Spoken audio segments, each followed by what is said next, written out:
Are you an unintentional perfectionist?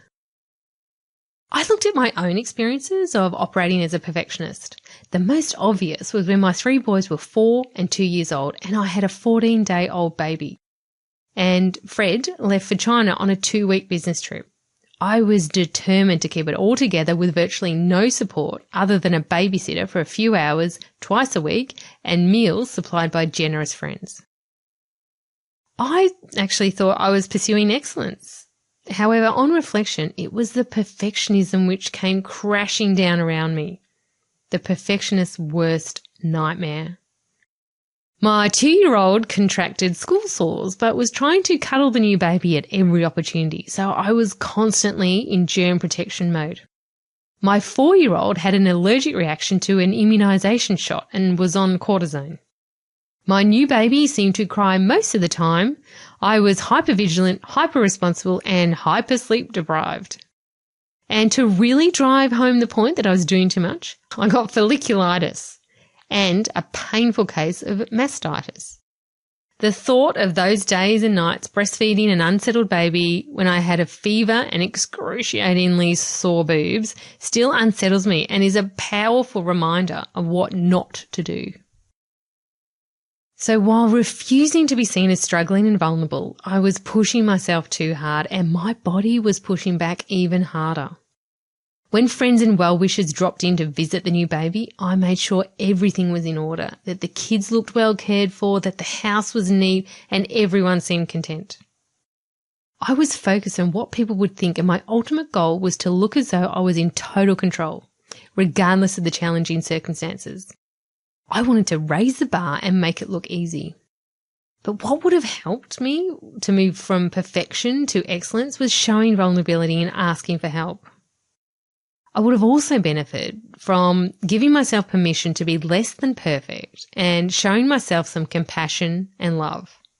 Many people dictate their lives to actualizing a concept of what they should be like rather than actualizing themselves. This difference between self-actualization and self-image actualization is very important. Most people live only their image. Bruce Lee. So how is perfectionism cultivated?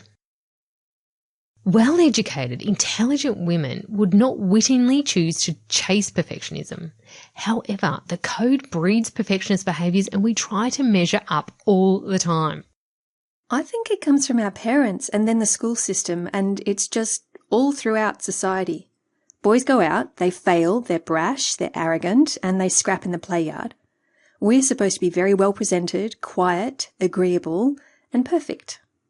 We aspire to perfectionism, and I think it's a very clever way of having constrained our development from a very long time ago. From childhood, women and girls are judged on packaging, presentation and agreeable behaviour. When interacting with young girls, an adoring adult will almost always comment on the girl's appearance first. Wow, that's a pretty dress. Oh, I love your sparkly shoes. Your hair looks so beautiful. Look at your colourful nails. More often than not, the comment is also delivered with a smile and a dose of happy energy. So what does this say about our value system? That appearance and presentation are important. How does it make a girl feel? That she's worthy of love and belonging. So agreeable behaviours are welcomed and rewarded, and behaviours which present challenges to guardians are penalised. The good girl, bad girl approach is a powerful way to control women. The exception are tomboys who reinforce behaviour stereotyping. A concerned mother, Karen, spoke about how she sees signs of perfectionism behaviour in her 7-year-old daughter. During homework, she sometimes becomes hysterical when she makes a mistake in her maths. She says, "You don't understand, I can't get something wrong." Because of everything Karen experiences as a woman, she's determined to start changing her daughter's attitude, to teach her that it's okay to not know the answers and be perfect. Karen finds herself constantly saying, "What do we do if we get something wrong?" And her daughter will respond, "We learn." Karen then asks, "What's the benefit of it if you never get anything wrong?" And her daughter replies, "We never know how to fix things up." It is amazing. She is in year 2 and she already feels that pressure. I don't know whether it's because Eve took a bite of that damn apple.